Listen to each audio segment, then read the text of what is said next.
Airport থেকে সরাসরি ফাঁসির মঞ্চে। আওয়ামী লীগের পুনর্বাসনের কথা আপনারা এটা একবার করে দেখেন। আপনাদের যদি হিম্মত থাকে কোনো কথা হবে না। ফাঁসি কার্যকর না হওয়া পর্যন্ত রাজপথ থেকে ঘরে ফিরবো না।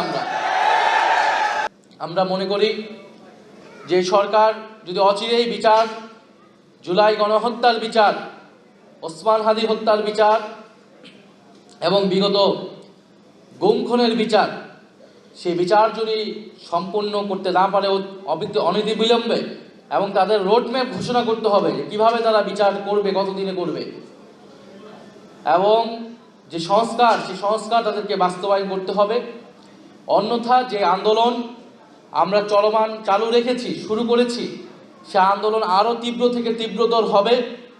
এনসিপি এবং সমমনা যে শক্তিগুলো রয়েছে, আমরা ঐক্যবদ্ধভাবে এই সরকারকে বাধ্য করব জুলাই সনদ বাস্তবায়ন গণভোটের গণরায়ের আলোকেই বাস্তবায়ন করতে হবে এবং জুলাই গণহত্যার বিচার নিশ্চিত করতে হবে।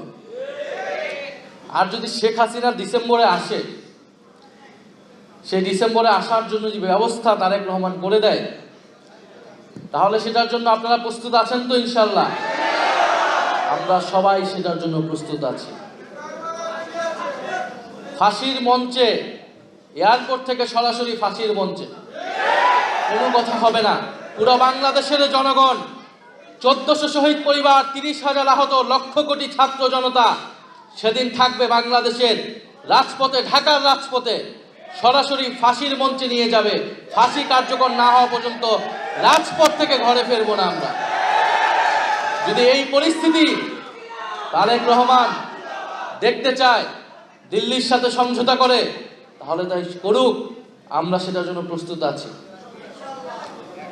এবং তারেক রহমানকে বলবো আপনি তাকে নিয়ে আসার ব্যবস্থা করুন।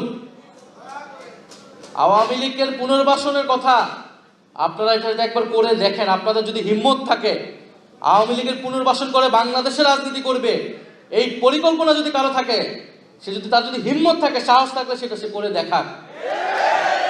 যে আওয়ামী লীগের বিরুদ্ধে বাংলাদেশের জনগণ 5ই আগস্ট ঘোষণা দিয়েছে যে মুজিবের মূর্তি ভেঙে মুজিববাদের নিশ্চিহ্ন ঘোষণা করেছে এই দেশের জনগণ, এমনি এমনি না, রক্ত দিয়ে এই অর্জন আমরা পেয়েছি।